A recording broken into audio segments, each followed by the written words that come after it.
This is the Café con Podcast.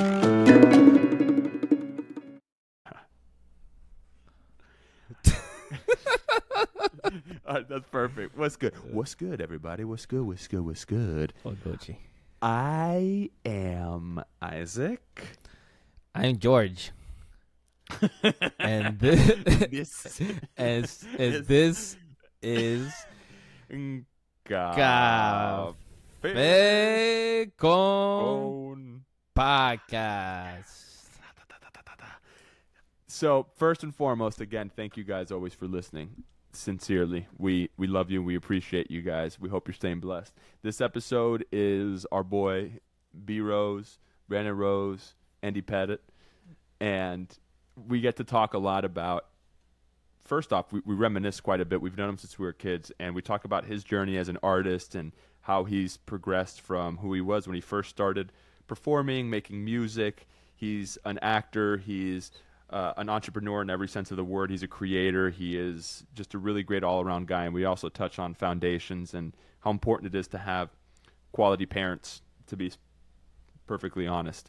So grab your cafecito. We thank you guys. We hope you enjoy.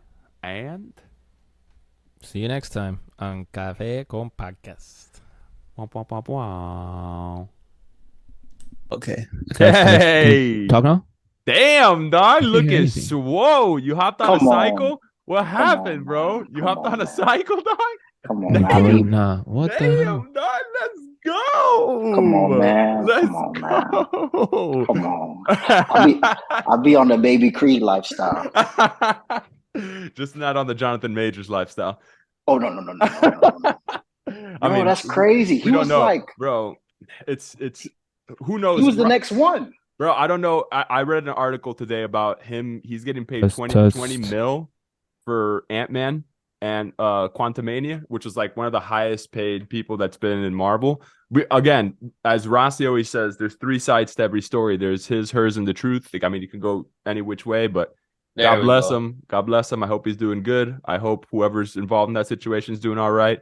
It was just crazy when I read, bro. That's a good place to start. It's like those people that are on top of the world. It's wild, man. Like the type of exposure, the pressure, the everything, bro. Like, just think about us, and I think about some of the shit that I've done, and now being on that level, and I'm like, I'm so fortunate to be here. George Michael knows I've been in some situations that I probably should not have been in. And it's just like, fuck, bro. And he's a good actor too. Like, I agree. he's a good actor. I agree. So, I think he was one of There the we go. reasons that Marvel was interesting again. Hmm. I didn't see Ant-Man, but I saw Loki, and he killed it in Loki. He killed it. He killed it in Creed 3 too. I didn't Like, see Creed 3, but I heard that he was really, really good in that also. Yeah, he was. You bought it. Like I thought the movie sucked, but he was good. I did not hear great things about it, but It wasn't a good movie. The writing was atrocious. baby. it was just like rinse and repeat. Yeah, and it was just like it was really rushed. Like it was just bad. It wasn't a good, well-written film. It didn't seem like you were watching like this mega box office movie. Yeah. Like that. And that's why I heard Sylvester didn't want to be a part of it because he thought it sucked too or something like that. Bro, and no, what happened with him is, I forget what the guy's name is, Irving Winkler or something like that. He got the rights for Rocky taken away from Sylvester. So this is also a staple of Café Con, is we start while George Michael kind of runs around like, All right, I'm locked in. like a rabbit. I'm locked in. Oh, bro, this shit's awesome. This shit's awesome. You guys hear me? Yeah. Let me. Yeah. It's cold in my place. I'm gonna grab a hoodie real quick. Go, I bro. put one on. I started sweating immediately. Go, bro. It's actually getting hot out here now too, dog. Yeah, It's getting fucking hot. Like, I'm actually able to get some color on my skin walking outside. It's been cold for a minute. I need a haircut. I do too. How many episodes have you guys done so far? 3? Let's see. We did our One by ourselves, and we yeah. had two guests. This will be the fourth one that we've recorded. So we don't know what order we're going to release them in, but this will be the fourth one that we've recorded. That's what I was talking about a little bit before too. I already started recording earlier. Oh, my bad. What? I was What? kidding. Oh, bro, who gives a shit? That's I the know. whole point. That's literally like the it. whole point of this, bro. Is like, I like it. it's so not. Hey, bro. Oh, bro, hold on. This man, he said no coffee. I'm doing wine. Oh yeah. Too late for coffee. I know that's why I only have like a little one, like espresso vibe. Is that light good, or should I turn it off? The one I just turned on. It's good. I'm gonna leave it on. It's not like glaring, right? Mm-mm. What's up, Doug? Welcome to the Potter. Hey, I gotta put mine on too. Where's mine? Mine's in the laundry, I think. Dang, yours that look crispy right there. I'm such a poser. I can't have cafecito on an empty stomach right now. My stomach will burn. No, I can't have cafecito right now either. I'm gonna go out to dinner in a little bit. I'll probably have some at dinner, but not right now, bro. That Keep hoodie. Cheers. Cheers, gentlemen. Cheers. Cheers. That hoodie's the most comfortable hoodie I own. Me too. Hands down. Hands down. This guy loves that hoodie, bro. It has a good weight to it because you feel it relaxes you. It's kind of like that weighted vest you put on the dog on the vibe. Yeah, I guess. So it's gonna begin, bro. This is the ism. So coming in. Sure. Speaking of dogs, can you hear my dog barking right now? No. Okay, good. That's I ask that another every episode. That's another thing. He's asked every episode. He's like, "Yo, can you guys hear the dog?" And we're always like, "No, we can't hear the dog." At least, hey, I feel like my visuals behind me and my camera is way better than the last episode. 100%. We could. You look like a fucking Sith. Atari. You look like a Sith Lord the last time, bro. Literally, he was dark. Everything was dark in the front, and he would just be talking. I was like, I had just woke up too. You got to get some light in your room, bro. I look like a zombie. Dog. Okay, Rose. Tell me about Andy Pettit. That's something that I wanted to ask. What the fuck happened with Andy Pettit? All right, so I was at this event, like this open jam session, and they allow you to smoke in there. But I wasn't smoking, but I was high off of contact. Anyway, that doesn't really have to do with anything. But I was texting my uncle, and for some reason we were talking about the old Yankees, like the old great Yankee teams, and Andy Pettit was like one of the pitchers from the old Yankee teams. Oh yeah. So I was like, man, that name sounds cool, and then I just made it my name. But the on your IG, right? Yeah, the story that George is talking about. We were at a party, the first here for the edits in Miami, and there was this guy that he went to our other event. I forgot the homie name. Please forgive me, but he was like, I won't do the accent because that might come off bad too. But he was like, Andy. I'm like, what are you talking about, dude? He's like, Andy, like, yeah, I went to your other event in Miami. I'm like, yeah, for sure. Like, you know what I'm saying? Like, my head, why the fuck is he calling me Andy? and then I was like, oh shit, my Instagram name. But at this point, I had changed my Instagram name to Brandon Rose. Oh my so God. I figured, like, wouldn't he, you know what I'm saying? But we didn't talk about this till like 5 a.m. when the party was over. We were back at the Airbnb. We were just talking about like cool stuff that happened throughout the night. Did anyone else experience that, or was just you? It was you and the other guy. Pause. That called me Andy. Mm-hmm. Like was anyone next to you and saw what happened, or was it just like Chantel was. Okay, so that's what it was, because we were at the Airbnb and you guys started talking about it. Yeah, and she was just taking mental notes of the conversation. She was like, she heard them call me Rose. She had heard Andy. She had heard Brandon. She was like, how many names does this man have? That shit was funny. It was so funny to hear that at the end of the night when we were at the Airbnb, bro. I was dying. I thought it was funny. I thought it was Yeah, real funny. it was a great night. Bro. What? Okay, so what's your artist name? What are you going by? Brandon Rose. Okay, that's Mhm. that's because I feel the same way as that guy. I whenever I see you release something, I always see like Stilla. I don't. You cut out. You cut out. I think you gotta go to your settings and take it off of like don't let I it go sleep mode. bro, I've done everything in So this. weird. This is something else that happens every episode. We gotta give a call to Zoom because we're like you're paying for that. I did. Yeah, let's call Zoom. Yo, I'm paying Hey, a service. motherfucker. I'm paying for a Motherfucker. service, and you Andy, guys. I'm gonna call Zoom. Andy, I am paying for this. That's how he sounded, actually. If did he come up to you in Miami? Because if it was Miami, that would have been hilarious. Or was he in It was in Atlanta? Miami. It was at the Oh man, party in that's Miami. funny. Yeah, That is so hilarious, bro. Has anybody else ever come up to you and like talk to you in that respect, in that regard? Has anybody ever come up to you and been like praising you for your work? How do you feel when somebody does that? That's another question I have. How do you good feel when question. somebody comes up to you and it's like, And like, I was at your other part. It could be for whatever, bro. Like, oh, I heard this song, I heard a freestyle you had, I heard whatever. How do you feel now, bro? Because we all come from somewhere. Come on, dog. You know what I'm saying? mhm. I was talking with It Hugh about feels, that the other day. if That it, they Christian from this fucking little thing. you know what's crazy, bro? My mom, I was just on the phone with my mom before we got on, and she's like, she's about to go for a walk, and she's like, yeah, I'm gonna put on one of your jackets. And the jacket she's putting on is the junior high basketball day Christian jacket. And I was like, man, that's crazy how I'm about to get on this with these boys.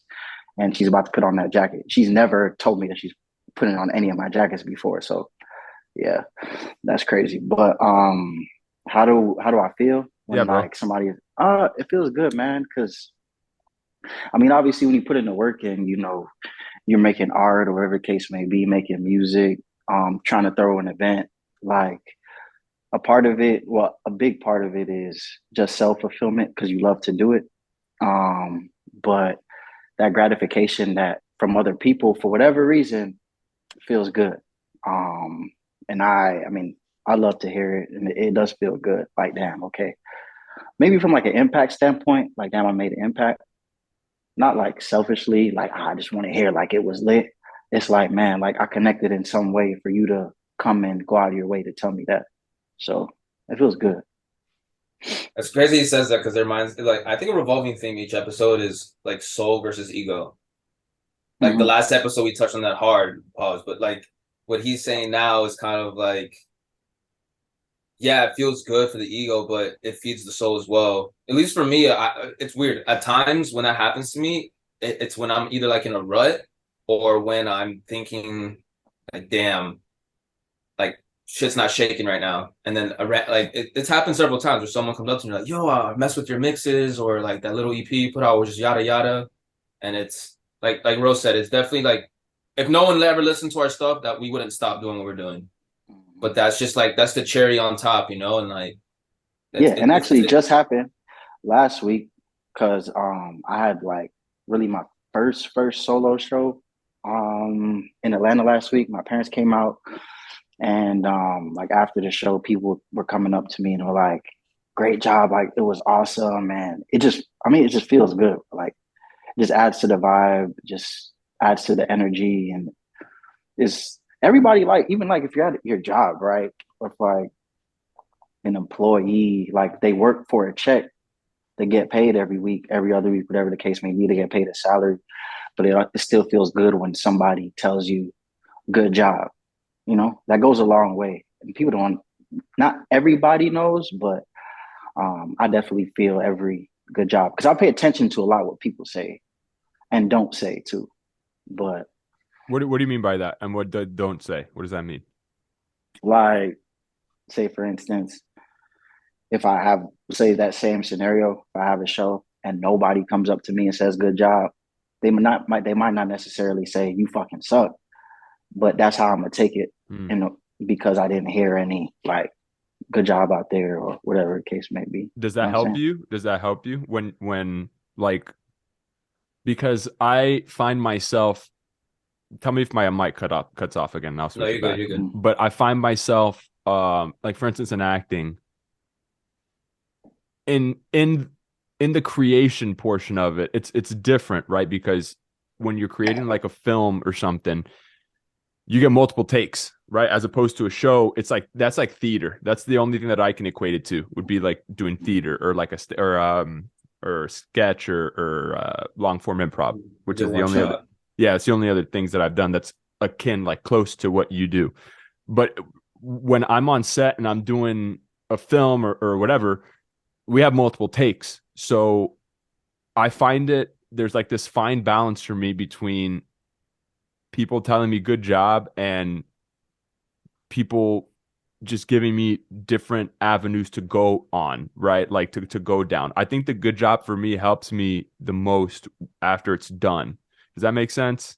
Mhm. You know what I'm saying? Like, I think that's what I could take from what you're saying is after a show or, like I love doing improv, man. I haven't done it in a really long time, but after I would do an improv show and people were like, that was hilarious, or actually I have a specific example. The first Westworld episode that came out, and I was shitting bricks just because I was like, this is fucking crazy, right? I love this show, and we get to watch. Does that ever go away What? for you? What? The shitting bricks, or was it just because it was a show of that magnitude that you felt that way, or is it like always that feeling when you're on set or about to no, when I start was a project? when I was on set, bro, the thing with that show, this is the crazy thing to me. The more top tier something is, in my experience, the smoother it's run. Like it's the most open, creatively encouraging set, right? So when I shot those episodes, the first one in particular, Jonah Nolan, the guy that wrote The Dark Knight, bro, was my director. All right? That's what I'm saying. That's what I'm fucking saying, bro.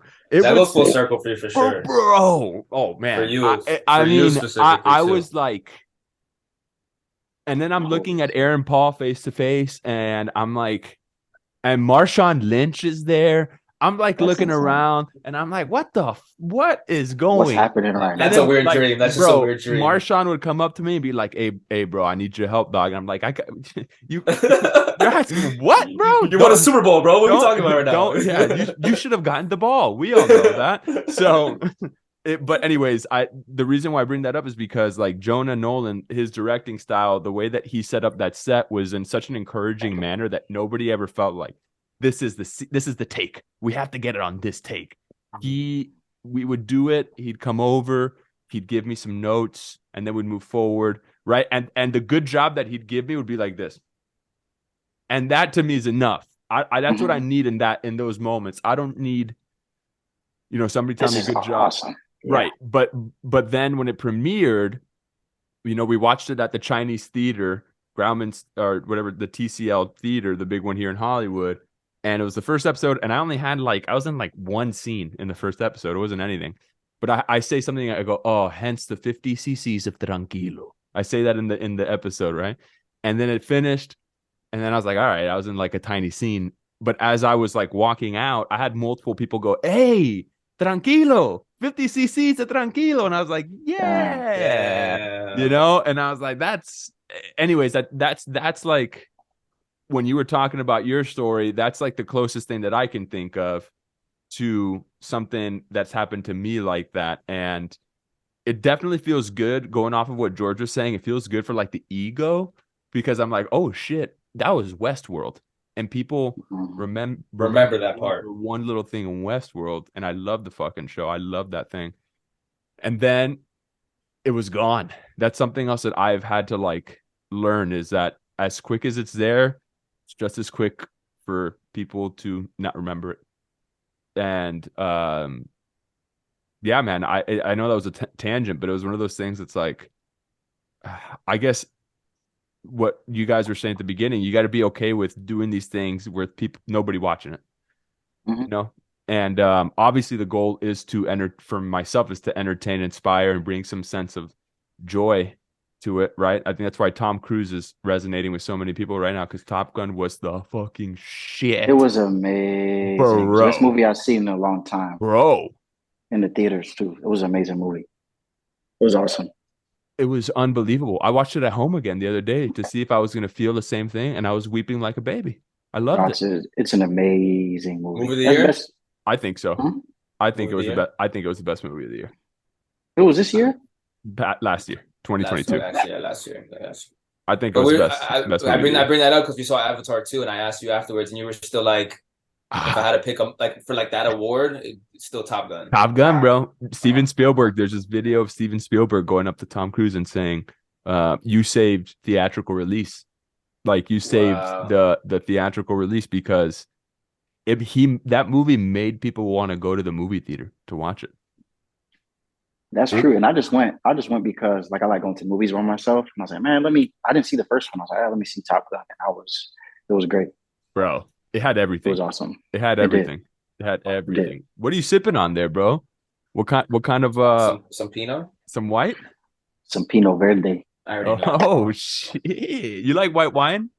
Yes. It's light. Yeah. That's why I like it. It's crisp. Do you like red? You like red wine?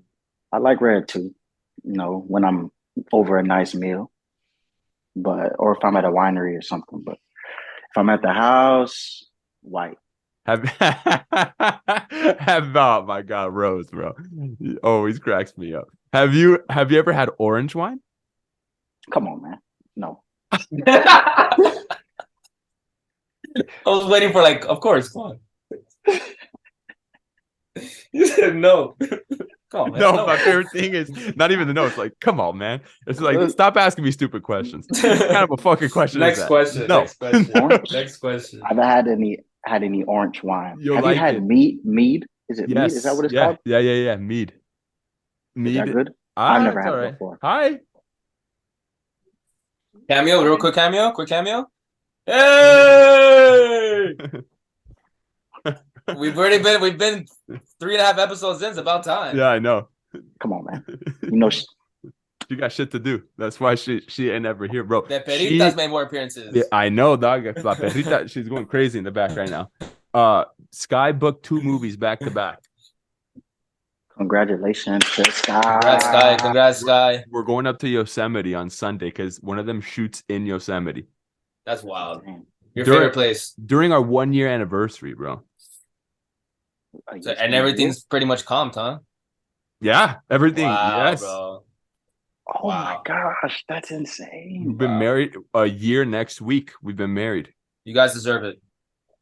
You deserve it, bro. Thank you. I appreciate that. So, all right. So what happened? All right. My bad. No. Keep dropping the mic. I was talking to Sky. Oh.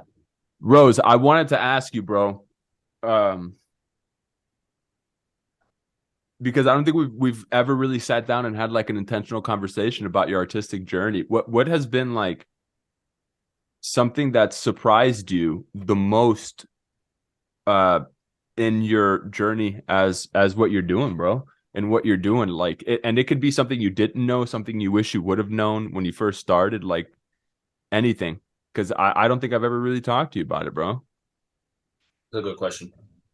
Yeah, it is. And I'm feeling this now more than ever. Just how important balance is. Like you have to. There's a lot of pockets that you have to touch, and you can't get complacent in any which corner that you're in. So if I'm performing a lot, I can't neglect writing.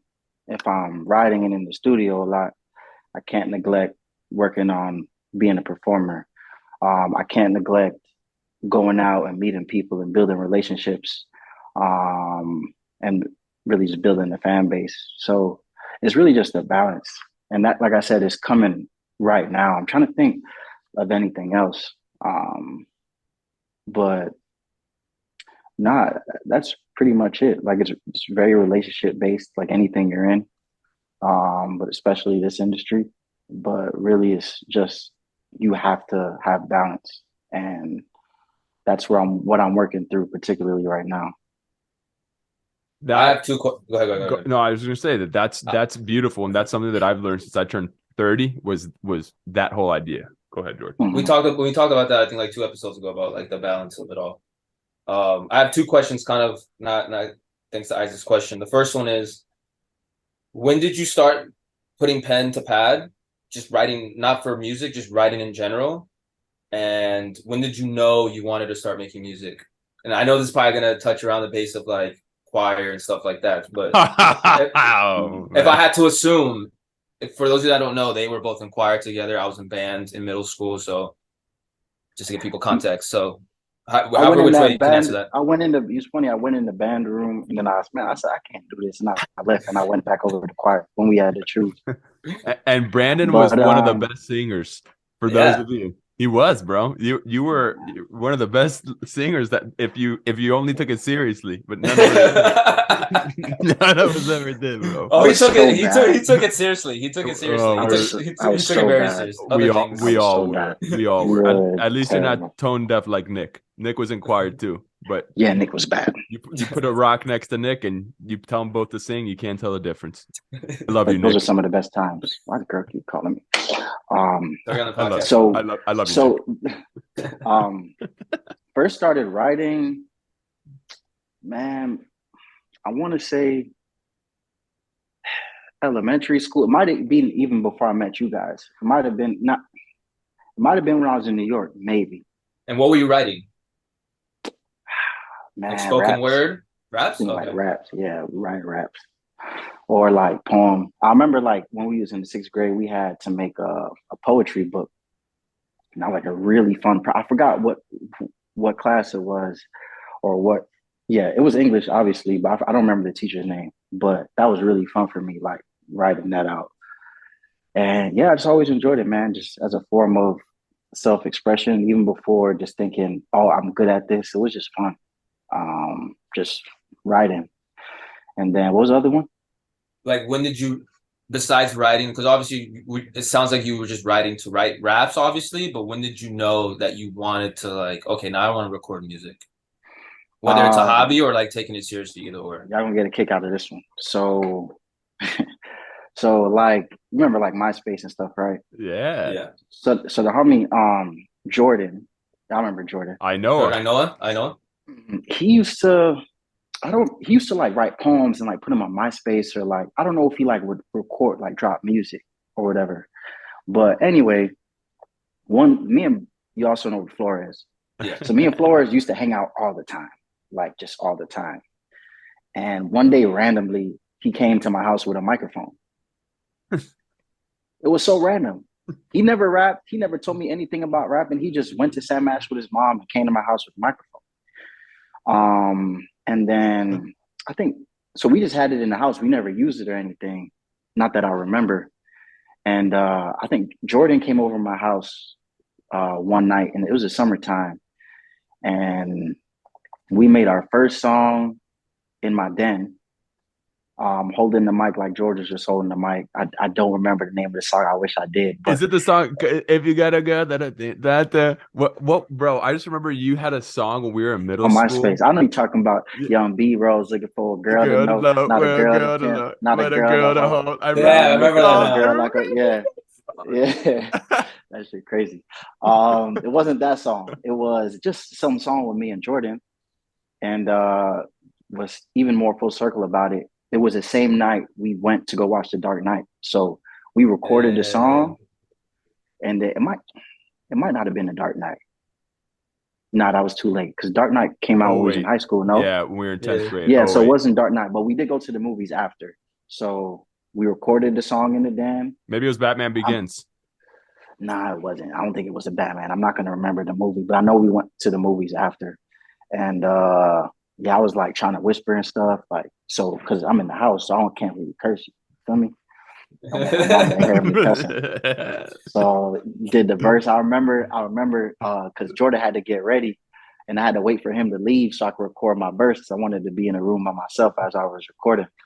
And we did so we recorded the song, we went to the movies, and then from there it kind of just turned into, we had like a little group. It was called Get Money Entertainment, baby. Get Money.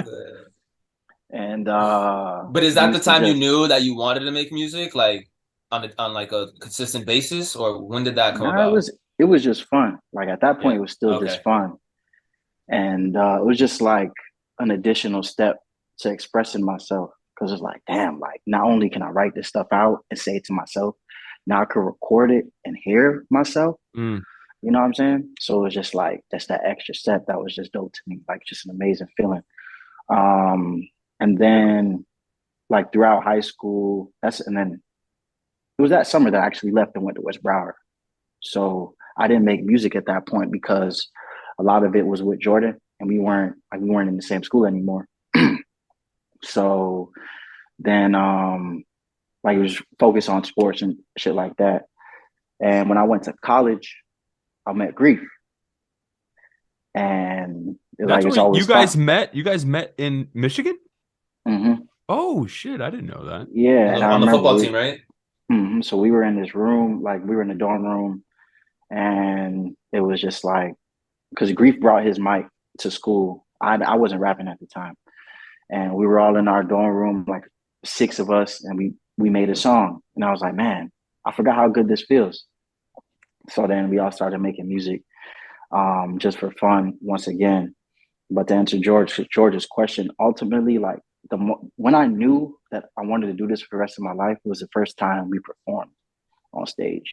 We had like a show in Detroit, and like the first time I ever performed, really, it was me and Grief. And after I got off stage or after the night was over, I was like, man, I'll do this for the rest of my life. So that's really when I was like, man, like this What about is it? What nothing about beats it. it? What about it? Like the performing? Like, was it the adrenaline? Was it just like the reactions, or just everything in general? Uh, everything in general, but like, I started the whole conversation with the writing part, right? As a form of me expressing myself. And that's why I loved it. Or that's why I was just doing it. And then when I started recording myself and making songs, it's that next step of expression, right? And then the first time you're on stage, it's another step of expression. And it's just like all of those together. It's like, man, like this is where it's at. Like I can just let go. Like nothing matters. Nothing. Like except that moment where you're on stage and I can give to the world and perform what I wrote down, what I spent the time to wrote down, and what I spent the time to record. And now I'm on stage doing it. And then it's like direct person to person, right? It's like when you're in the studio, when you're writing by yourself, it's not really, I mean, it's just you and the mic or you and the pen, you and the phone, however your process is. But when you're on that stage, it's like I can make an impact. I can really like see the reaction, kind of what you said, the adrenaline, and man, it's just like It reminds me. I've listened to a lot of J. Cole interviews, and J. Cole talks a lot about how his process in meditation has helped him in that, right? And I don't know if you guys have probably seen that interview. It's with him and that woman. I think it's at Rolling Loud, before Rolling Loud, whatever. It was during that time frame.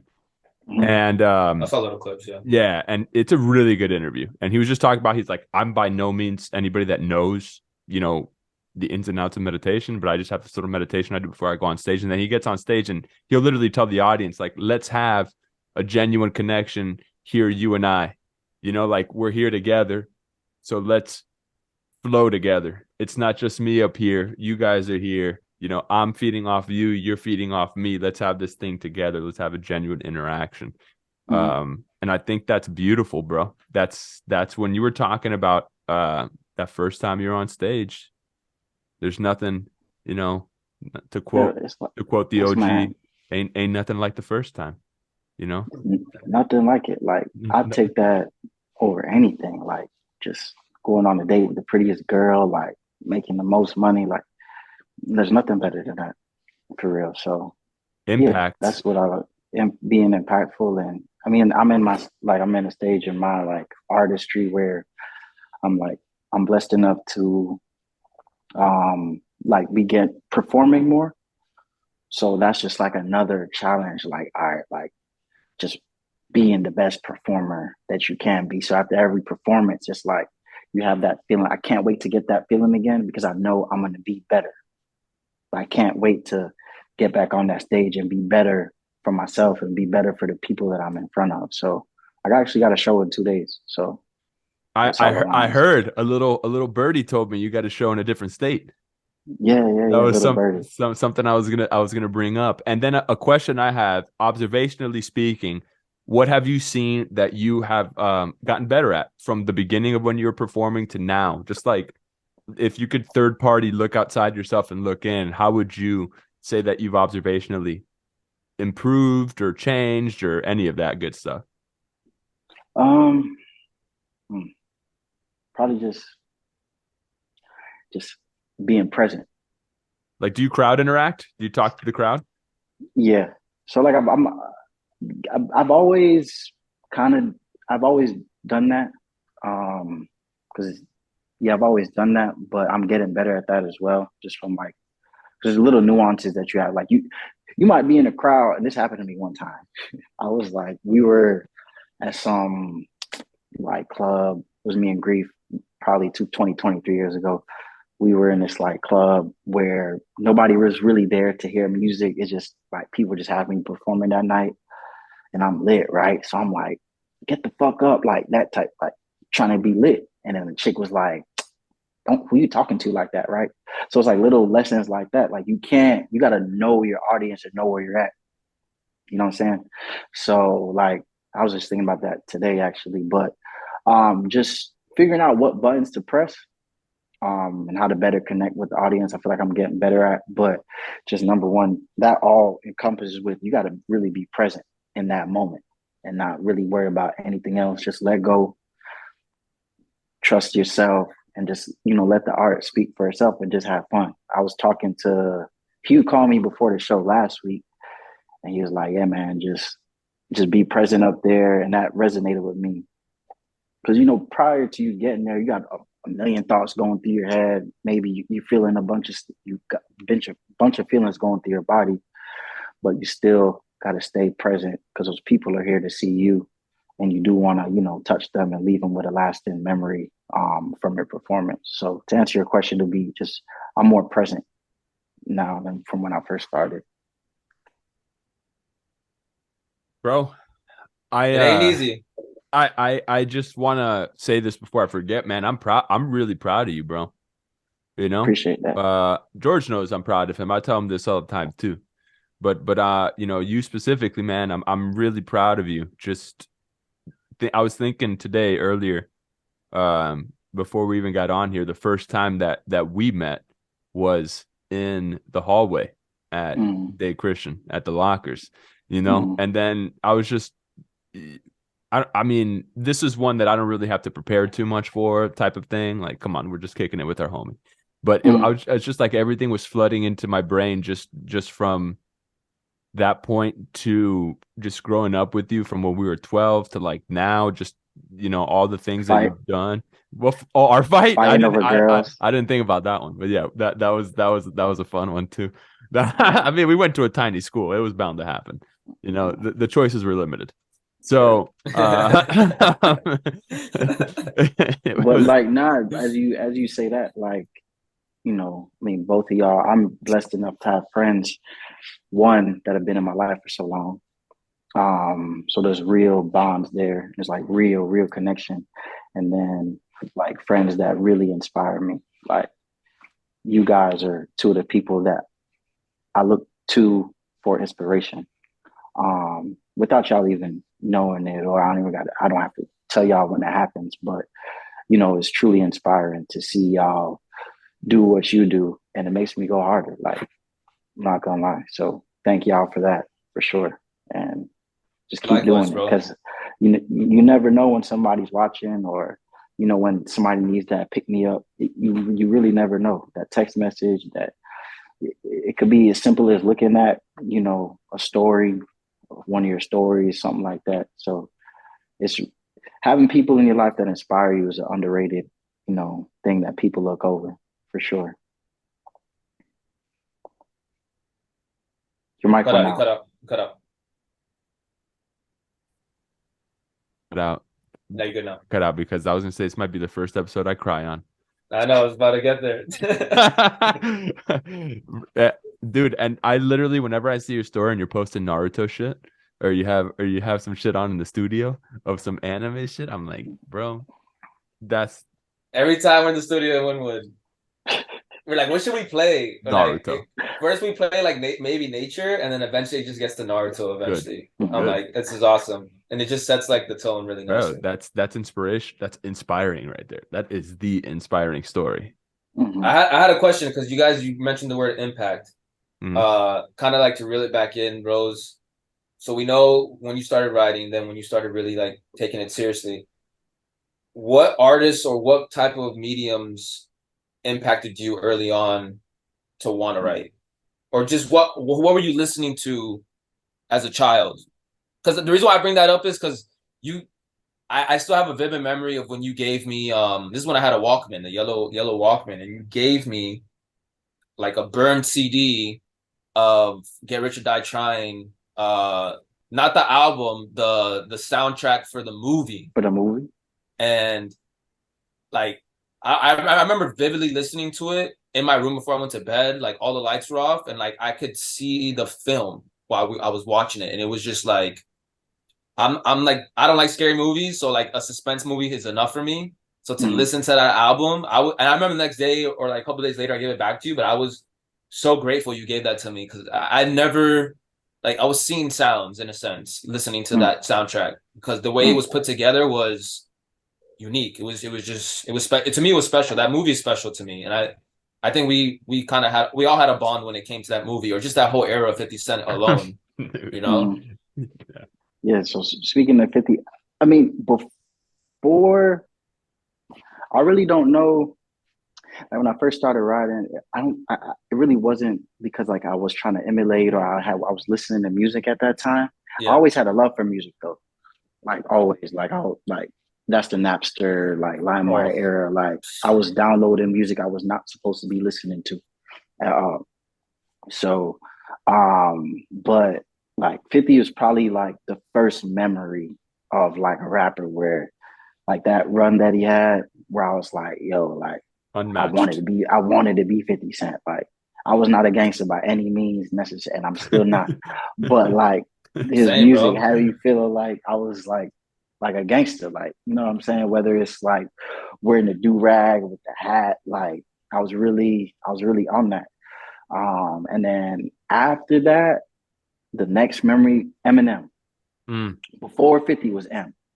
My love for music probably started with M. I remember the Marshall Mathers Air LP, the first one, and just listening to like this guy just going absolutely insane.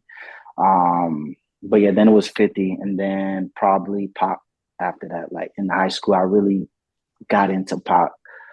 And I remember one time we was in Mr. Williams' class. Like I was so influenced by pop. We're in Mr. Williams' class, and I'm talking about America's thug life, and like I'm going back and forth with this teacher, with this grown man as a seventh grader, talking about thug life in history class. But the hate you give little infants, baby. That's a great acronym. And that was like my little like rebellious stage, if I had one. He also liked to argue. He liked to argue back. He definitely. He was a teacher that liked to argue back. He definitely did. So like 50 Pac and probably the early ones, and then I could go on a long list after that. But those are like the first three that like I really looked to and really just loved their music and were real fans of them. And I could just disappear in their music with my headphones in. Which resulted in me getting in trouble one time. Not just you, a lot of people. That's just you. It was like, dude, that was like a group of guys. That was like an epidemic, bro. You talking about sixth grade? Yes. Like George Ramos, Giancarlo. I was the only one that got suspended. What? Yes, I was the only one that got suspended. Danny didn't get suspended. Nobody got suspended except for me. Danny Martinez? Mm-hmm. Well, I mean, we know. Makes sense. Yeah. I was the only one that got suspended. Yeah. That was funny, man, because my classroom was the only one that no one got in trouble for any of that. We were out of the loop of all that. But it was multiple classrooms. No, it was like Nah, it was just two. It was two classrooms. It was 2 classrooms. Yeah, But it how was many It was the guys? two right next door to each I'm other. telling you, it was just me that got in trouble, bro. Yeah, Like I I'm saying- remember that day vividly. Whoever the dean was or whatever, I was walking downstairs and she had the ET doll in her hand, in her arms, and I was walking to the office and I was like, bro, what's happening? And they put me in that office and I was suspended for a day. I got suspended and then I had a basketball game that day. And then I played it. I'm like, no, I'm gonna play. Is this 6th grade? Yeah, and then I get in the car to go home, and my mom don't bring it up. So I'm thinking they might have called. They didn't call her. So I'm thinking, they didn't call her. So I'm like, yeah, I got suspended from school. She whooped my ass when I got home. Oh, Damn. oh She man. whooped my ass. She made me write an apology letter to the girl that complained, and yeah. And then she had to and then the other parents were like, please, don't punish the kids. Please let them come back and play. So I ended up coming back to play, but she wasn't about to let me play after that. The Your rest of the mom- season, I remember that got scary. I thought the whole season was done because Yeah. Rose and I were on the same team. And I was Mhm. like, we're done, bro. What squad were you guys on? The The Celtics. Celtics. The Celtics. Good times. Yeah. Oh man, I was like Rondo and he was KG. I was on the Supersonics, baby. Yeah. Let's go. Was that with Jamie With on Nick- and all them? No, and Nick Yeah. Boucher. Nick Boucher. Nick Boucher and Evan Evan, and we And had Evan. Evan before Evan was 6 foot, bro. He's Yeah. hooping now. He's Have you guys hooping seen him? Yeah, he was on the practice squad for the Gators. He hoops like hard. Yeah. Really? Yeah, Dude, he was on Yeah. the practice squad for the Gators when he was there. yeah. He's like a hooper. And you know who? Finally, you know who he's well, maybe we shouldn't put people's personal lives Yeah. on. I do know that. How funny Yeah. is that? Good And for that- them, bro. I don't think anybody's gonna listen to this. They look so You cute know what I'm together. saying? They But look so cute together. me too, man. I hope them nothing but the best. I just think that that's really funny. It's just that Miami Lake cycle of like regurgitating. I just Such a small remember, place. dude. I just remember from like middle school through high school and some into college. People they would just cycle through each other. Everybody was like that. That's why I had to get out, bro. I was And people would like click up and stuff too, and then like I friends was became done. enemies became friends. Yeah, it was a weird time. That's for sure. I was done, bro. But I wanted to say that's why you're such a good person because your mom is such a good mom, dude. You have such a good mom, Rose. She's She such an doesn't play. amazing lady, an amazing woman, so giving and kind, yet like would whoop your ass type of thing. Yeah. You know what I'm saying? That's Yeah. what you need, bro. You need that in life. Talk about Bro. thug life. That's it. She did not. It's the hate you give little infants fucks everyone, bro. And you were given a great mother. Yeah. She's an amazing was- person. It was awesome seeing her. Well, one, we all listened up to come from amazing families. So, like, just us all. I mean, realistically, we all had like 3, 4, Mhm. mothers growing Yeah, up at yeah. that time period because we spent so much time with each other and at our homes. But like the show last week, her being there, and then after the show, and then just seeing everybody like crowding her and just like talking to her, like her being the center of attention was like awesome to see for real. After like the performance and stuff, like that really resonated with me afterwards. Like, yeah, your mom's so great. She's so beautiful. And I'm just like, give her all the praise because she deserves it for sure. She's awesome. What was her reaction to you performing? Was that the first time she saw you live? No, the first time was in Miami.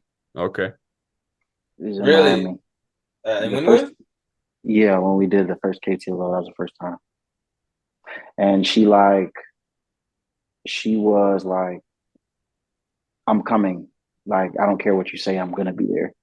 Because remember when we did the first one, the listening party for Can't Be Friends, like before. Mhm. I was like, yeah.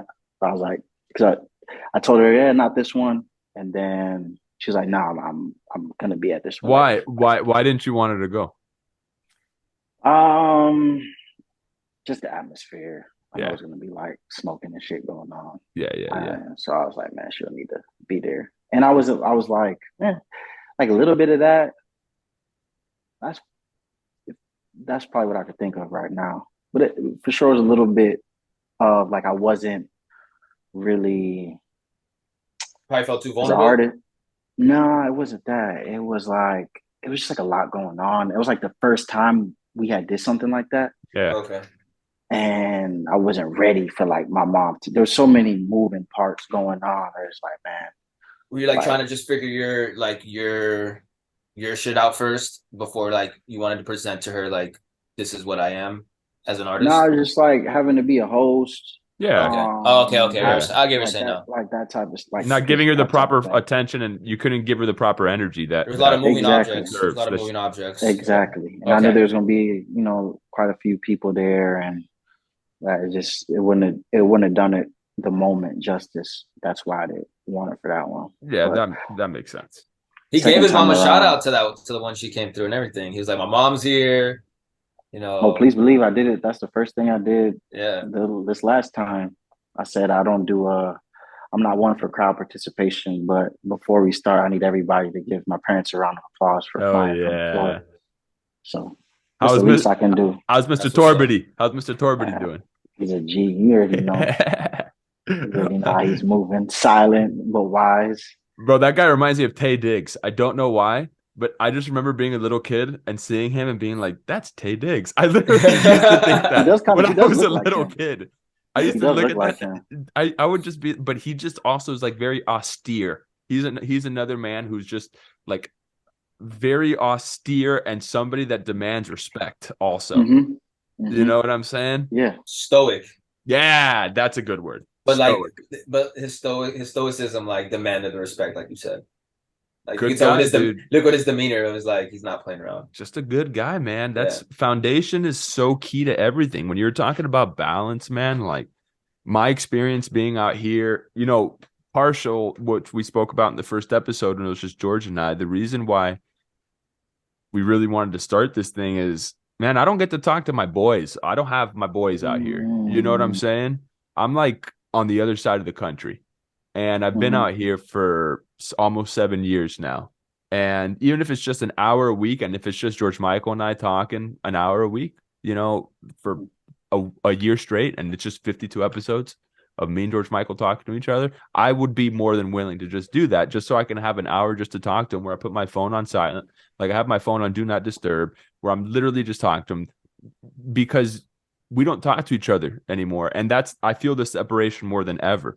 Right. So, and I'm going to connect it to the foundation and balance aspect. But one thing I've learned since being out here, man, is if I didn't have Sky and if I didn't have the home that I do, I don't know where I would be right now. Really? I just can only, because you've been to our crib and it's changed since you came here. George Michael hasn't been to our crib. I know The one, shame but on me. Rose has been here. I think two times. Yeah, 2 times. And we changed it a lot since the last time you came, bro. A lot. So next time you come, you're going to love what we did, because we got like adult shit in our house now. But yeah, bro, Sounds like a new table. Oh yeah, we have a swing set, whips everywhere. It's dark, blackout windows. It's great. So sounds like somewhere George Michael visited recently. Oh, really? You went to a sex show, George Michael? Where did I go? Is it somebody's house? I know. Mhm. I know exactly what you're talking about. So. Oh. So. Yeah. Yes. So, was this like? Is there another story that I have to hear about? You're thinking about the same Okay, one. I'm thinking about. No, the you're same thinking about the story. same thing, Okay. but I'm thinking of like I was thinking of like something extreme, and then that it didn't get extreme, but the energy felt like it could. Fair enough. Yeah, fair enough. I didn't know what you guys meant at first, because that feels so long ago. That feels so long ago now. It does. That feels so long ago. Funny. I think I told you this. We talked about it when you and Hugh were FaceTiming. Remember, Hugh was here, and I was like, George Michael came up to me. He's like, bro, I gotta tell you something. And I was like, okay. It's like, it was at the Heat game. Yeah, can't talk about it right now. It was at the Heat game, but we have to be alone. And I was like, it's definitely a cliffhanger. All right. I was like, what is going on? Whenever people tell me that, that's like the second time. I had my other boy one day talk to me. He's like, I gotta tell you something. I was like, all right.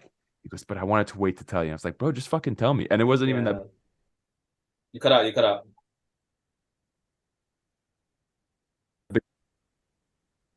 I know what? Go ahead.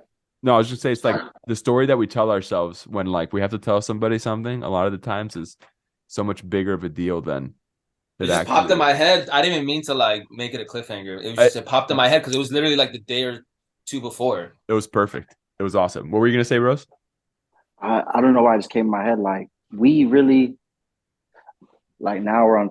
Even when I graduated or I was in college, we still kicked it. Like you would pick me up and we would like kick it for real. Like go kick it, whether it was with Ryan or rest in Yeah, peace, Ione. Like yeah, go yeah. to movies and stuff. Like we still kept in contact. So it's like there's a reason for that. You know what I'm saying? Like even my high school friends, I'm not as close. Some of my college friends I'm not as close with as with y'all. And then George makes music, and then it's everything is coming full circle. Is amazing, and I really appreciate having y'all in my life for real. You cut out. You cut out. Which that I want to segue to that. That was kind of crazy to me because at that point in my life, I was reaching out to artists to work with, but nothing was really shaking like that. And then Rose is the one that kept bothering me. Not bothering me, but he kept taking the initiative. Yo, let me send me some beats. Tiki Send me tiki some tail, beats. tiki tiki tail, tiki tiki Yeah, tail. That's what you gotta do, baby. yeah. You gotta do that shit, man. That's And you do shit. even then, when I would first send him beats, nothing would come of it because I think it was because my beats were just like so wild, or just like I was still learning my how to make music. So a lot of times I was making music where it was just a lot of sounds. Just it was just too colorful. Every reaction I would get was, "Dude, this sounds like this should be in a film. Like it shouldn't be a song." And then I'm like, "That sounds amazing, but I want people to rap on my shit, yo. Like I'll do that another time." But then eventually Rose and I, um, it took time. I would say. I think it helped a lot that we're friends. We're close friends, but it definitely wasn't like I would send him stuff and I'd be like, man, I'm excited to get something back. But he was kind of with his actions, he was kind of honest about it of like, this ain't it, bro. Like, like That's you what have to. I wanted to ask you that. So this is a question for both of you from both sides of the collaboration, the music game, because I don't know. How do you guys communicate like from producer to artist to the rapper, whoever's going on your track? How do you guys communicate yo, I don't really like this on the track, or like for the producer to say to the artist communicating to them, maybe I don't know, don't rap on this portion. You know, how's that communication channel happen? Because I've never been involved in that. So how does that happen for you guys? Well, before I get into that, Isaac, you were actually the first person to tell me that George made music. Damn. You were Really? like, yeah, it was one of the times you were hanging out and you were like, this was back when I was in Miami, right after when I graduated. And we're back at the crib and he was like, you were like, yeah, man, you know who makes music? He's like, George, dog, and it's actually good. And I was like, oh shit. Yeah. Because at that time, probably rapping over YouTube beats or whatever the case may be. I don't remember when you sent me the first beat, George, but I remember the first beat I made something on. But as far as your question, I don't know. I think we're pretty in sync, like when it comes to, and I've never asked George to take anything out of a beat, really. It's just like I have the ones that we make songs with, and then we have the ones that we don't. And Mm, we just pick and choose. I'm never really like, which could be a next level of just production for, my growth and for us, working together. But right now I kind of just take what he gives, and because it's so good, it's really a testament to how good he is, honestly. I'm never really like, bro, take this out. Like I don't like how this sounds. And there's been one Appreciate that, bro. time where I cut a beat to fit like the structure of a song. Mhm. Only one time, loving the coop, George. But other than that, like me, for me personally, it's like I'm not going. It's yours, like you made it. It's your baby. Like I can't mm. tell you to take something out of it. Like you know what I'm saying? Mhm. Like I just don't feel. I don't produce number one, right? So I don't feel like I have. And we have a great relationship, so I'm sure he wouldn't care if I did that. But in my mind, it's like it's yours. If either I could work with it or I can't, I'm not gonna be like, do this, do this, do this. Like that's just not how it works right now, at least where I'm at. I would say for me, it goes back to what Rose was saying earlier when he performs and like when people say stuff and then when people don't say stuff. So what I mean is, if I send him like I knew it early on. I say I sent him like 6 beats, and he only rapped on 2 of them, right? And I first I see what he's saying on those 2, and then I think about why maybe he didn't pick the other 4 to rap on. So then next time I'm gonna send him a batch of beats, I learn from that. So it's kind of both sides of what are you hearing, and then what are you not hearing. And sometimes, like we were talking about earlier, how silence is just as important sometimes as noise or just sound. Yeah. But I'm gonna take this, like, there's times where, there might be a pack that you send me 5 beats, and then I might rap on 1. And then 3 months later, I'll send you a song over another one. So you don't send me whack shit. I'm just gonna put that out there. Like, I've never listened to something. I'm like, what is this bullshit this man is sending me? Like, he is tripping. Like, it's never that. You know what I'm saying? Never. It's just like sometimes that those sounds might not resonate with what I'm going through at that point, where I'm at in my artistry. Maybe I'm not developed enough to make a song over those sounds at that point in time. So it's never really, I'm never like, that shit's whack. You know what I'm saying? It's just like, I can't, like, I can't do anything with that. You can't force it. You can't force it. Yeah, you definitely can't force it. So, and whenever, sometimes there's an element of, and I'm learning through it, sometimes you got to sit down and make that song. Yeah. Like, fuck it. Like, you gotta push through whatever it is that you think is in front of you. Just sit down and make the song. But there's an element too of, not forcing it. Like, I made songs in 10 minutes. I've made songs in 2 months. So it's like, it all looks different, and it's never really a testament to, what you're sending me, because I'm always appreciative, and everything is just really, it's not you, it's me. Like, it's really more where I'm at. And I understood that early on. I thought it was me. Initially, I was like I said earlier, people were like, wow, this sounds like music you can put in films, because there's just so much color I was adding.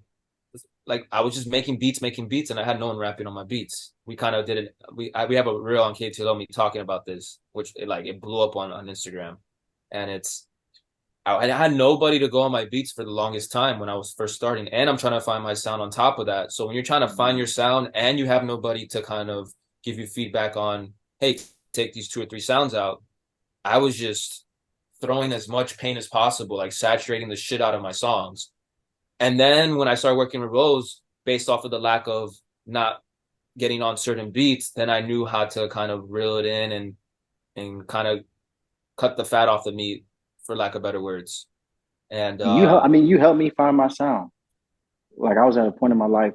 I remember the first crazy, song we bro. did. I was in a pretty dark place, and like, I just your music you were making at that time too was very, it was different energy. Mm-hmm. I'm not gonna say I'm not gonna say it was bad energy. It was just that's where you were in your life, like you said. Mm-hmm.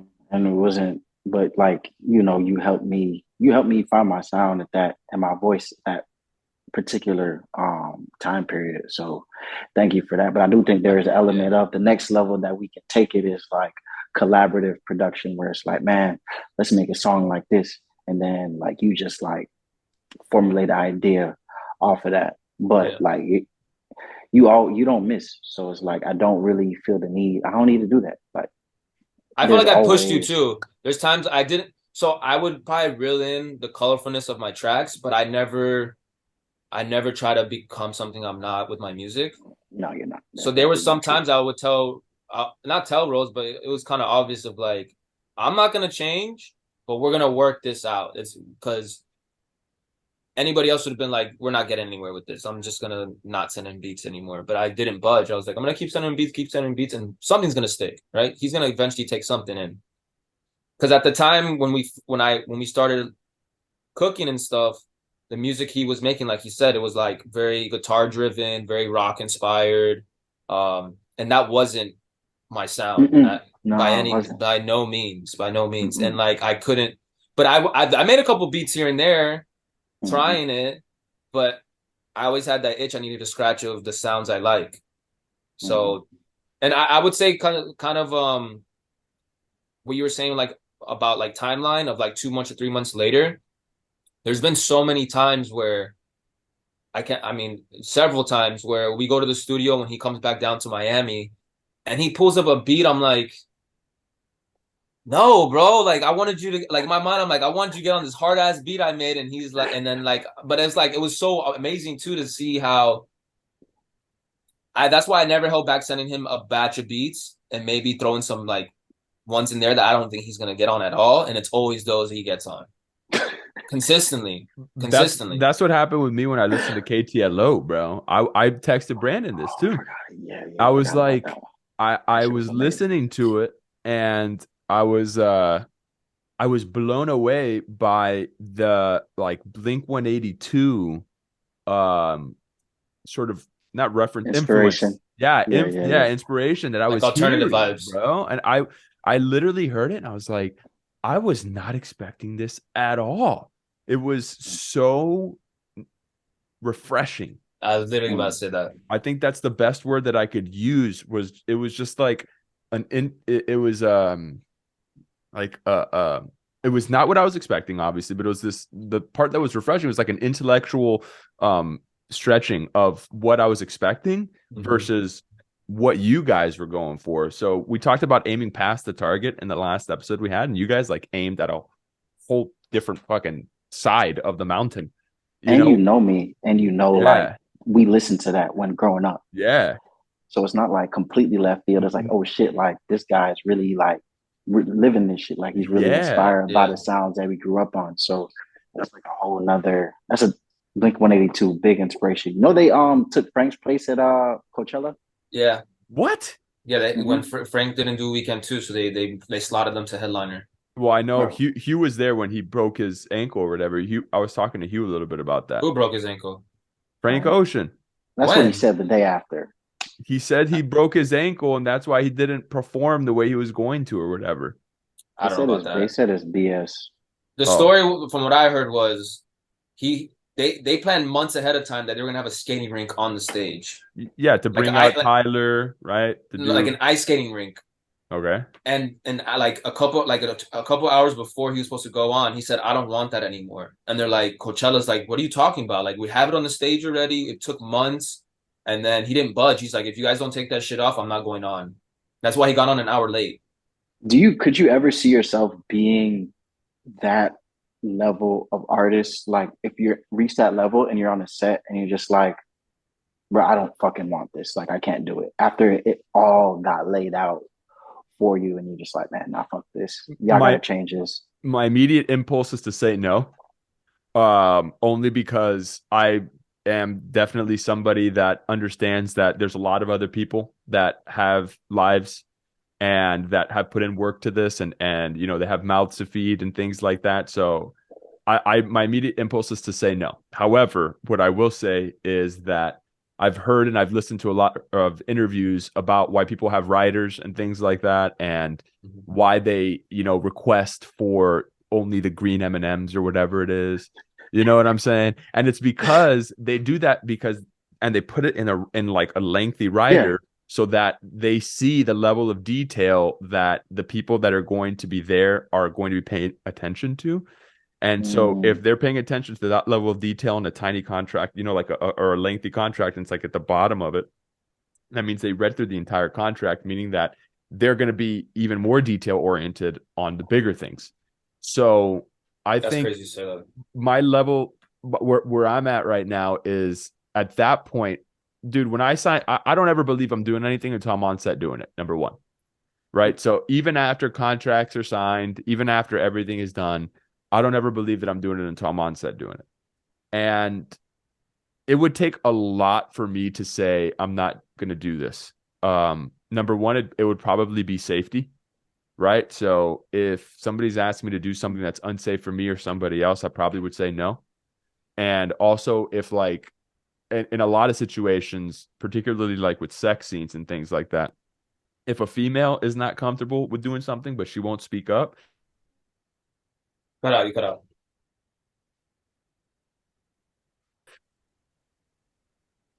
All right, so you can hear me? Yeah. If a female is not comfortable doing something, but she doesn't speak up, that's probably when I would like say, hey, let's talk about this with the director or somebody, because I think that that's something that's, dude, when you're an actor, you're like a hired hand, right? And you want to do everything to keep your job, is what a lot of people subscribe to. That's why this thing is what we're doing here is amazing, because we're just creating our own thing. It's not like we're answering to anybody else. No agenda. Yeah, there's no agenda. And it's hard to say, hey, I want to talk about this, or hey, I'm not comfortable doing this, because then you run the risk. You cut out. Okay, now I should be good for a while again. That usually happens. So LA is a big city, small town. So if you say that you're not comfortable doing something, you run the risk of somebody going around and saying, this person's difficult to work with, whatever. You just don't know, right? But actually, this is a good bringing back point to like foundation and balance. I've been really focusing on my habits lately, and every single day I try to pray and meditate, and I always try to pray for like just clarity as to what my path is. Give me discernment to know which path to take. And then courage to walk those steps, courage and strength, right? So it's like, if I know who I am, which I'm proud to say that I haven't had things that have, well, I've definitely had opportunities that would deter me from that, but I'm at a point in my life, talking about balance, that I know when I feel off, right? So I know when I feel like imbalanced in certain areas in my life. So that just goes more to the point of like, I had somebody tell me the other day, you seem very sure of yourself. And I go, that's hilarious, because sometimes, not sometimes, all the time, I feel like I don't know what the fuck I'm doing. You know what I mean? Like I'm just. But I think that goes back to what you were saying a couple episodes before of like what Matthew McConaughey said. Like, we all don't really know what we're doing, but we know we kind of do, because we figured that out through the things that we did that we didn't like to do. Well, it's his saying is, you find out who you are by finding out who you're not. That's how through trial and error, in a sense. Well, like, it's hey, like I still don't know exactly who I am. Maybe it's just that's the journey, the lifelong journey. But there's some things of like you don't want to do anymore, because or you don't want to experience that again. Exactly. It's like, for me, if I know I have to wake up tomorrow at 6 a.m., I'm not going to be out till 3. You know what I'm saying? Like, I'm not like that anymore. I did that shit in college. That's what we were talking about last episode. In college, I did not say no to temptation. I said yes to everything. I was like, yes. Let's walk in. Yeah, bro. I was like, I've been listening to this guy, I forget what his name is, but he owns like acquisition.com, whatever. He's this content creator. And, he was talking about it being like in the Matrix, the lady in the red dress. Do you guys remember the lady in the red dress in the Matrix? So there's this whole thing with Neo and Morpheus, when Morpheus is training Neo, and Morpheus is talking to him, and everybody else is like in black and white, like suits or whatever. And there's this beautiful woman that's walking in the red dress by him, and Neo gets distracted, and Neo starts looking at her, and Morpheus is like, have you been listening to what I've been saying? And Neo's like, yeah, I have. And he goes, turn around. And when he turns around, it's an agent holding a gun to his head, because the lady was disguised. The agent was disguised as this beautiful woman in the red dress that holds a gun to your head. So the point is, I did not avoid that. I welcomed all of that in college, which led me down paths that I realized that that's not who I am. There was a moment in time in college. I remember one day specifically that I just like, I would wake up and rip the bong, baby. And that's just what I would do. I would just get ripped all day. And it was awesome, right? It was awesome. But I love Orlando, bro. Oh, bro. Time and place. Everything has a time and place. That's what I mean. Really is. I just remember waking up one day, though, ripping the bong, or like actually holding the bong. And I was like, what am I doing, bro? I've been like sleepwalking for 2.5 years. What would my grandfather think about me? That's what I thought. I'm like, what would my grandfather think about me if I was doing this? This is before he passed away. And I was like, damn, I got to just start doing something in my life. I think I was like, I don't know, 20, 21 at that point, something like that. And not that I did anything huge, but that was just what kind of turned my priorities in a different way. So all this is just to say, to your question, like, I don't know if there's anything that I would ever say no to, just because I would take when you're a number one on a call sheet, like a Tom Cruise, going back to him. The world is yours, man. No, not only that, you got a lot of people depending on you. That too. You know, Yeah. so when you're an actor and you're like the lead, you're the principal. If you go down, nobody's working for 6 months. They're not getting a paycheck. He said in an interview, I remember. He had said not, that in an interview. It's not like they're getting a paycheck. So you got a lot on your shoulders. So you got to kind of be sure of who you are and understanding of what of who you are. Just kind of understand the priorities that you have when you take that on. That's why people get paid so much, man, because they generate a lot of jobs and they generate a lot of things, not just from not just from like, oh, they're just a big star. It's like that comes, there's a lot attached to that, bro. And this goes to something else I wanted to tell you guys, which was I was listening to this interview. I've been listening to a lot of interviews, obviously. And this guy said he's Tony Robbins' right-hand man. And he was talking to that guy who owns acquisition.com that I was talking about. And Tony Robbins' right-hand man was talking about how like his kids were followed by paparazzi, all this shit. And because he's like famous, and that the guy from acquisition.com was like, damn, that sounds horrible. I just want to be rich. I don't want to be famous. And Tony Robbins' right-hand man said, if this is the price I have to pay for the impact I want to make, I would pay the price every time. So we were talking about impact a lot. And I think that's something I've been thinking about lately is, are you willing to pay the price to have the impact you want on people? Number one, what kind of impact do you want to have on people? Right. And then are you willing to pay the price to have that impact on people? Because some people, dude, it's, again, the world can be the size of the palm of your hand, or it can be this gigantic thing, you know, and there's nothing wrong either way. It's life is life, right? But it's like, that's why I'm happy you rounded about when he initially asked you, you didn't say like, hell no, I'll never do something like that like Frank Ocean did. You said, if you ask me now, probably not. But because I was having a conversation with my cousin a couple of days ago.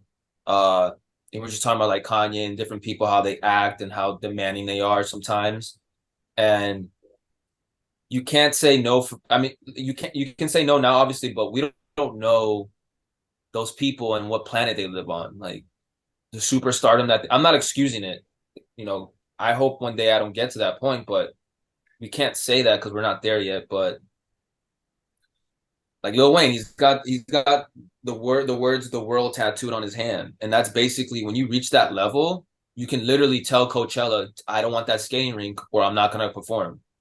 So is it right? Yeah. Is it wrong? No, it's who knows, but it's what is. So that's a scary spot probably to be in too, that you become desensitized to the outside world, and because you have your own cult following and world within yourself and your ecosystem. So yeah, it's like, you know what I'm saying, like there's a couple, there's like two sides to it. It's like one side is we talk about foundation, and really and truly, if you're truly grounded, no matter how big you get, it shouldn't affect how you move.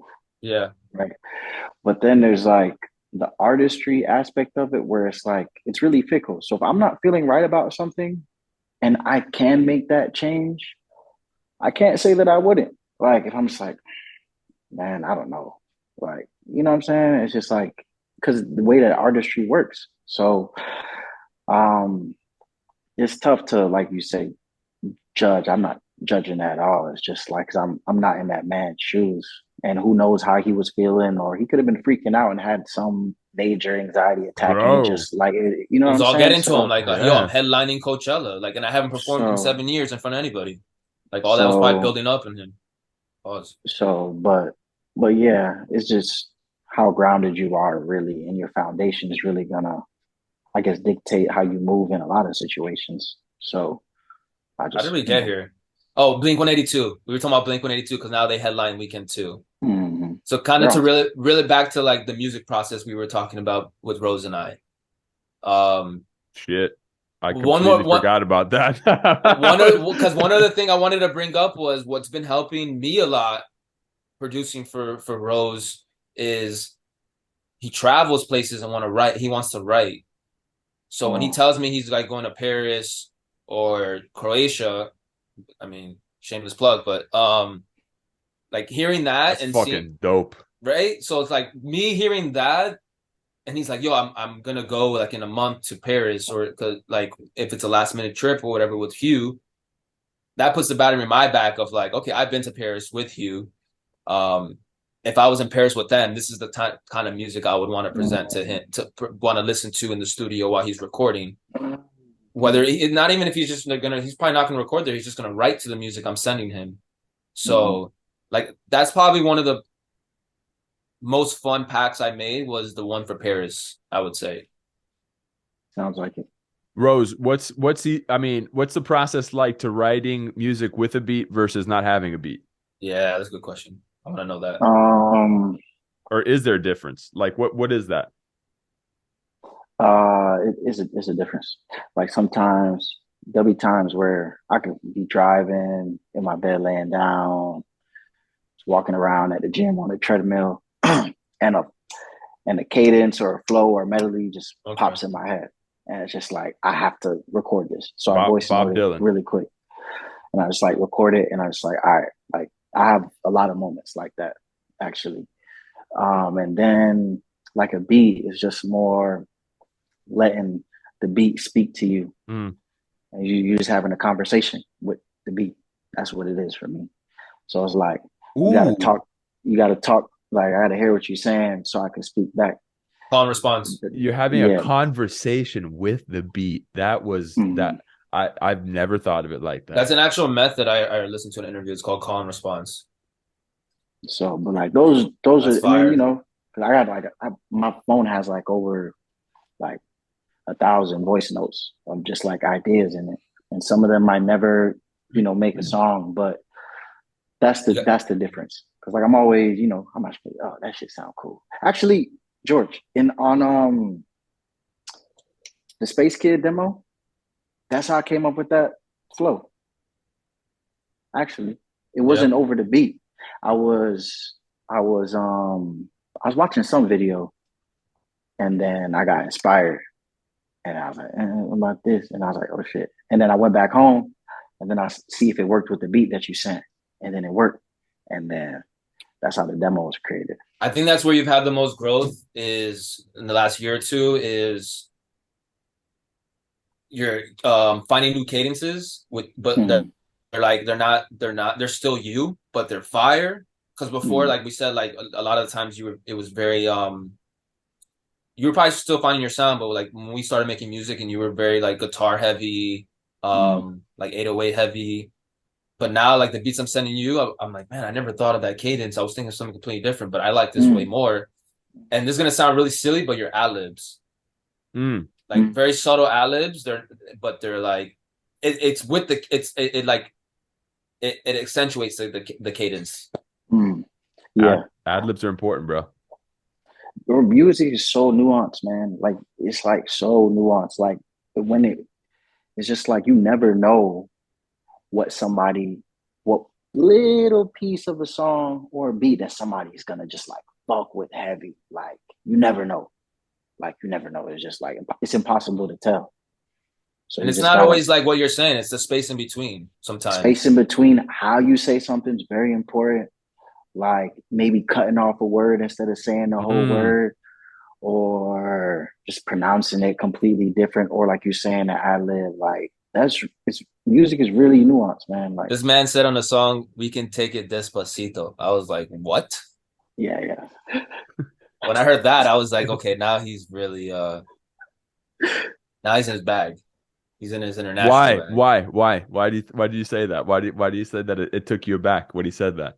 No. I'm saying he's in his bag now. Like, I know. Why did that affect you? That's the first time I spoke Spanish, like on a song. Yeah, like who think like that's, and you're taking a chance. You're taking a chance, but it's like which it goes back to foundation. I think we're blessed to all have a great foundation, and we're all come from very similar like upbringings. That as much as he created Roses Become and try new things, he still has not veered away from his foundation of like his ethos of his delivery, but he will.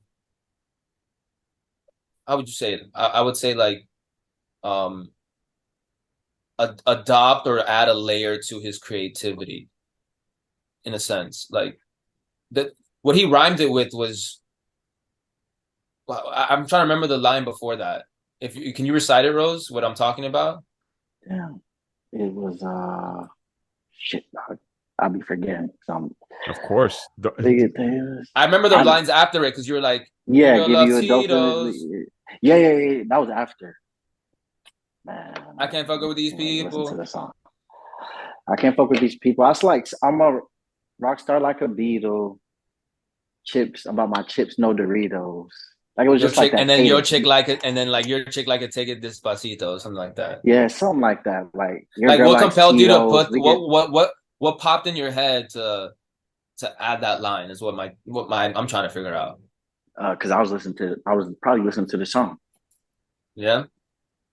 Yeah, I was probably listening to the song, and then I was like, man, like how can I fit this in here? And I was like, man, we could take it slowly, but this just sounds way cooler. And actually, yeah, I looked up what it meant, and I was like, yeah, let's run it, type shit. Oh, bro, you got to throw love. You got to throw some Miami flavor in there, baby. Even Grief Yeah, threw some so- like he threw in the second song on KTLO is like the hook is in Spanish, I think. Mm-hmm. That was so amazing That what you guys did, bro. That shit was so fire. I want to talk yeah, about that more so that the first day it was more so of us trying to just all figure each other out a little bit and just get acclimated to the house and building out the rooms. And by the second day, we stayed up. We stayed up late the first night, and then you and Grief stayed up really late the first night. But I slept in probably till like 10 a.m. and I woke or like 9 or 10 a.m. and I woke up to hearing the music Swell Shark was playing Oh, in the production room. I mean in the recording room. bro, they are amazing. And I think we all they are. felt it, but when I walked in the room and then they played it like the second or third track that they wrote that they started playing and we were out on the balcony. We have footage on that. I have to send that to you, Isaac. I I had to say it. I said, I know where this is gonna go. And people were like, yeah, you think so? I was like, those two tracks they played before this one that's playing right now, that's gonna set the tone for the whole album itself. And it wasn't even like to put pressure on them, but I was like, they got the sauce that we need right now. Let's go with this and just this is what the album's gonna feel like. Especially because like where we were, like the terrain we were in, the weather, um, the atmosphere in the house. Like we weren't there to like go crazy and turn up, but we still had a great time. It was it was a happy week, man. That was my birthday weekend. I was and we're gonna do it again soon. Like this is an ongoing thing we're gonna do. We're gonna try to do every year. And we were literally on the phone, the three of us yesterday, Rose, Hugh, and I, and we were kind of just figuring out like, hey, do we want to reinvent the wheel on this thing? And I told them, I said 6 months ago, if we would have talked about this, I would have said, yeah, we kind of have to like shuffle the decks and just go in like wing it again like we did. But it went so well that we're like, we probably have to just do it like this again in a sense where go in with people we're familiar with, but obviously maybe have some like aces in the deck with other artists. But for the most part, not to give too much away, but the way we did it was it just worked, man. It worked. And I kept reiterating in the conversation yesterday on the call we were on, whereas we just have to be cognizant that it worked so well that we shouldn't veer away from it because time can be an asset or a liability because we're only there for 5 days. So you don't want to waste time trying to like not step on each other's toes. You don't want to be like, I want to get on every track. It just went like when we had the rebrief afterwards, we were just like, what do we think went wrong? And we all kind of stayed quiet and we're like, well, we can't say it went perfectly. And then Rose was like, honestly, it went perfectly. Like it went the way it was supposed to, and even more so the way we thought it was supposed to go. Because we did have itinerary, we did have Zoom calls beforehand with the groups of people that were going, but so we did wing it, but we did have some structure as well, I would say. So I Beautiful, mean, beautiful. it was that was one of the best experiences I've had in my life, honestly. Do they have that for acting? Like stuff like that for acting, Isaac? Like What do you mean, like KTLO? Yeah, like a workshop yeah. for the week or something. But you guys build a But project you like it. create, yeah, they have. So there's a lot of festivals that'll do things that are called like 48-hour film festival or whatever, like a week film festival where you make a film in a week or it's a short and there's a lot of stipulations and things like that. But it's more so of like a competition, right? Oh, So the okay. thing that I think that you guys did that was really fascinating to me is that you guys gave yourself a time limit and you went to make something, right? Obviously, with the whole Web3 integration of it all, which I still don't fucking understand Web3, but whatever. So, but the thing that was nice is that you guys did it without it being like for the means of like a prize sort of thing at the end. I think the prize was the process itself, right? So for acting, there's not, and I've thought about it when you guys were doing that. I was like, damn, how can I modify this to do it for like an acting purpose, right? I think you've done it already, and I'm gonna touch on that afterwards. That I've done it. Yeah. All right. How? I don't know. Let's touch on it now. Based on an assumption, TV babysitters. Oh, bro, that was dope. Wow, I love that shit. Because it was multiple. Obviously, you guys weren't in the house for a week, but every episode it was a collective of people creating that. Yeah. I missed that. I definitely I've talked to Hugh about that. I think that's something that I really want to start doing again is just like some sketches, just some dumb sketches. Because that was so much fucking fun. Like that feeds that must feed the soul, kind of like bro, how Zach does Between Two Ferns. bro, Like because he doesn't need to do that. That's below him, but that like it's a passion, a project of just to have fun. Like whose line is it anyways? Things dude, like that. it's like It's Always Sunny in Philadelphia. Let's put it this way. So they have done that show for 20 years or something like that, 15 seasons. And the reason they all keep coming back, Charlie Day talks about this, is because that's their thing. So they're like, we come here because this is our thing. We can just do it ourselves. You know, we're lucky enough to just do it ourselves. We don't have to answer. You know, they go off and they do big movies or they'll write, you know, this and they'll go do that. And that's cool for like 6 months. But then you want to come back to like the thing that feeds your soul. You know what I'm saying? Like That's you used to say like two for them, one for me. yeah, Or I something like mean, that. yeah, You used to say something like that, I remember. I wish it was that easy, right? I Yeah. wish it was all that easy, but it's at the end of the day, it can be actually, you know, like what we're doing right now. This is a form of it for me, bro. But to answer your question about KTLO for acting, I don't think there is a collective that's in the, that I know of, at least in that form or fashion, where you just link up because you need producers, you need gaffers, you need writers, you need people, a lot of people. And this is something that the guy last week was saying, or was it him that he envies about? Yeah, that he envies about musicians, right? Because he's like, with a musician, you guys just need to go to the studio and you guys can start creating, right? When it comes to like an actor, you need a piece of material and then you need to have somewhere to present that material. So it's not as self-contained as it would be for, you know, a group to do that with, right? You need location, which could all be taking place in a house, but you need there's just all these other pieces that sort of are more like puzzles rather than this confluence. I really love what you said, where it's like having a conversation with the beat, right? That's like such a beautiful symbiosis right there, that it just feels more fluid to me sometimes than, like, musicians feel more fluid to me than an actor in. I wanted to ask you how many like like more layers goes into creating any type of film content. Because if I could relate that to me, like making like what we did, or like making music is kind of, it's gonna sound weird, my isms, but like making music is in a sense like playing soccer, because all you need is you, a ball, and a goal, right? Yeah. You're the artist, the ball's and mic, and the goal is the beat.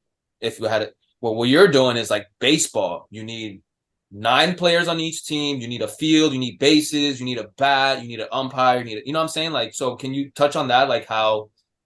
Yeah.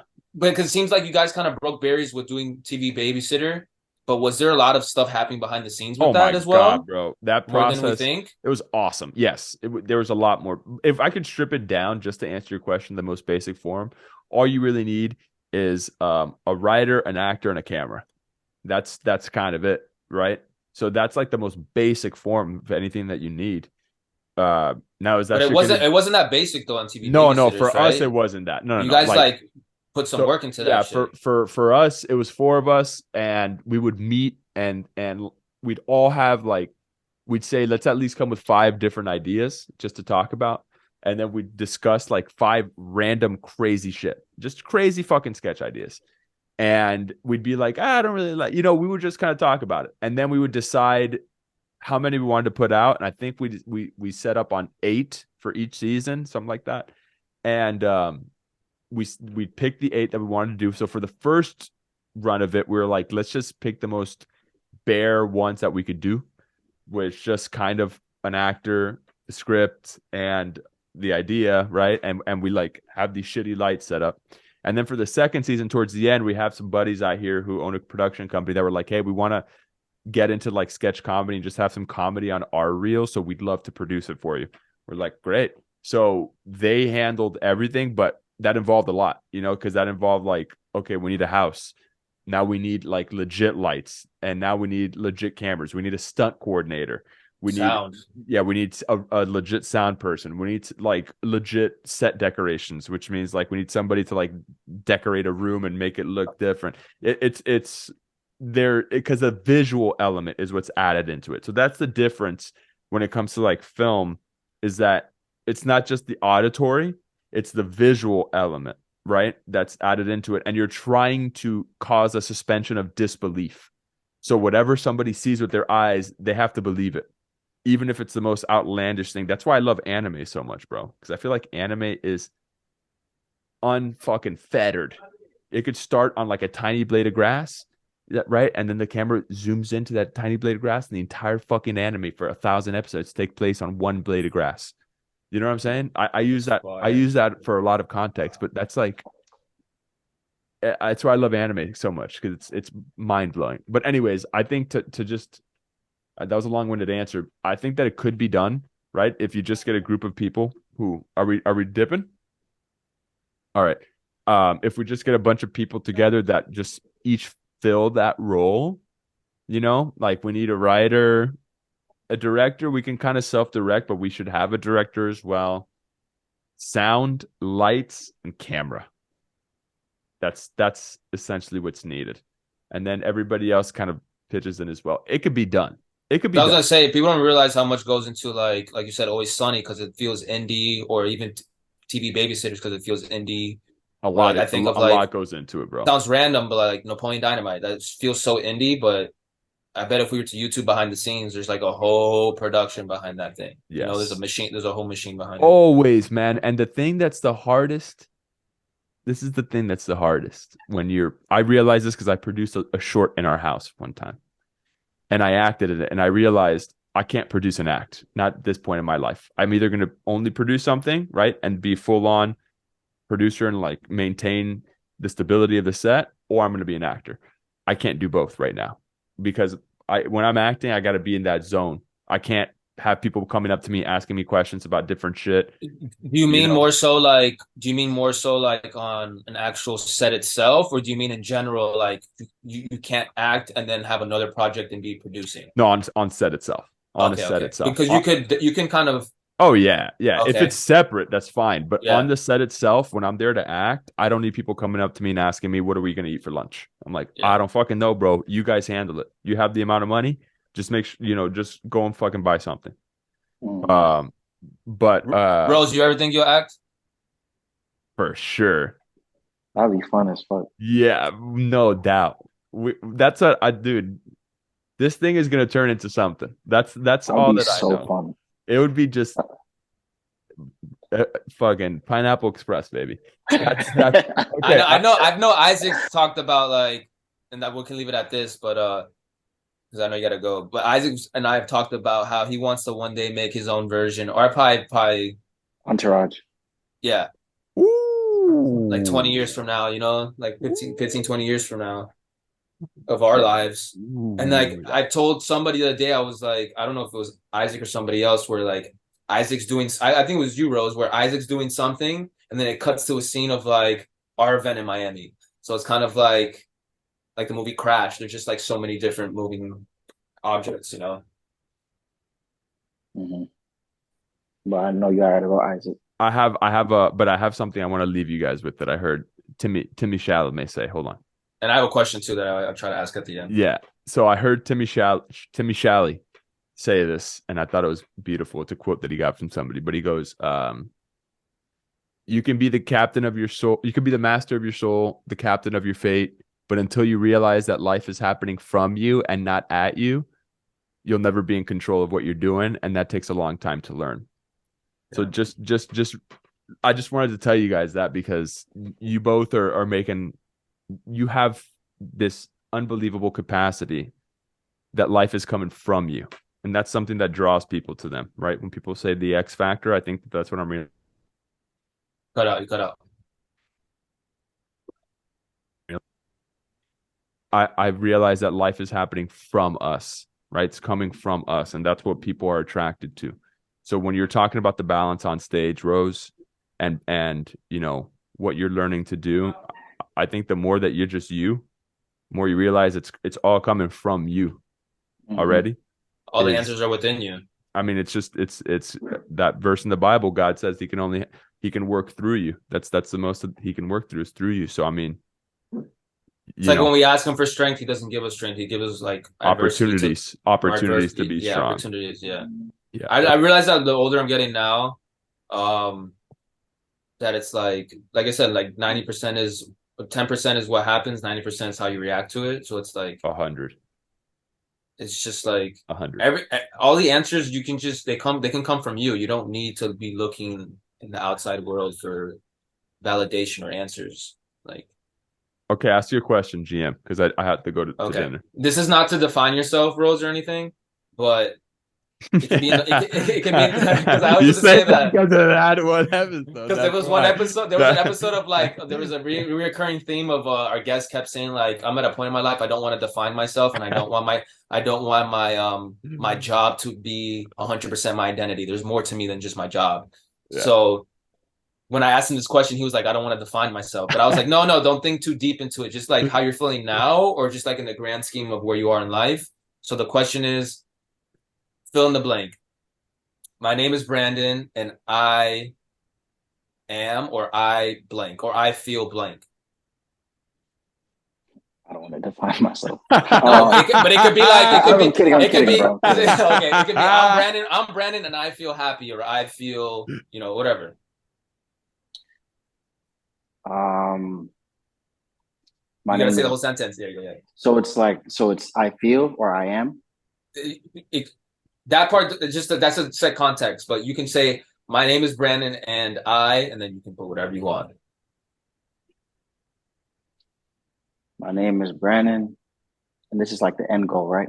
No, it's anything. Anything. It doesn't have to be deep. It could be shallow. It don't matter. My name is Brandon. I am loved. Amen. That was deep. That shit was deep. Damn. This is gonna be a tough episode to top, man. Oy, that was deep. That was deep. That was beautiful. That was emotional right there, man. Oh god damn, dude. That was beautiful. I'm gonna leave at this. I need to hear stuff like that because we can all kind of be too hard on ourselves sometimes or feel like too low sometimes, and knowing that we have friends like this and family, it's not easy, bro. Life's not easy, but it's not supposed to be. But to hear things, to know that you're loved and that people tell you like you're loved, it goes a long way. I told Isaac that the other day, like, bro, like, now I'm not saying I'm a depressed person or anything, but there is times where you're just like, we don't say things that we don't say what we think enough, not because like either we're scared, it's just because we don't think twice about it. Like everything's very fleeting. So if you feel that way, I feel that way. Right, bro. Fact though. But yeah, that's the first thing that came to my mind. So thank y'all for making me feel loved. Appreciate it, bro. Love you guys. Love y'all boys. I love you guys. That was beautiful. That was beautiful. You going to dinner at the restaurant we went at my birthday? No. I remembered. I don't know. Where did we go? Did we go to Italian place? Oh, we took you to HOM? Yeah, that one. We're going. Yeah, that's where we're going. Yeah. I didn't That's know. what I'm I talking didn't know we went there, dude. That place, they treat us like fucking royalty when we go there. I know. That, I can imagine it. that place is. I'm pretty sure they moved the table to the side and put one together for us in a corner. That's some like You're, real like, mafia talking shit to- right Bro, there. you You're, don't. like, talking to the I chef feel and like shit. a I'm like, fucking yeah. mob boss when I go in there. They're like, "Hey!" And I'm like, That's really how it was. I'm "Hey!" like, what the fuck is going on? What's happening right It's now? the best, dog. HOM Italian Eatery in Woodland Hills for the millions of followers and millions of listeners. All right, just HOM. When you come out, George, we'll go there. Hey, sincerely, I love you guys. Thank you, Brandon, for your time. Thank you for making space Thank for you. us. Thank you for coming on for this. Yeah, you guys are the shit. I love you. God bless you. And Isaac, thank you for doing this, man. keep on rolling. Thank you for doing this, Of bro. course. Cafecito, baby. Cafe all day. Love y'all That's it. both, man. Love Appreciate you. Yeah, man. All right. This is the Café con Podcast.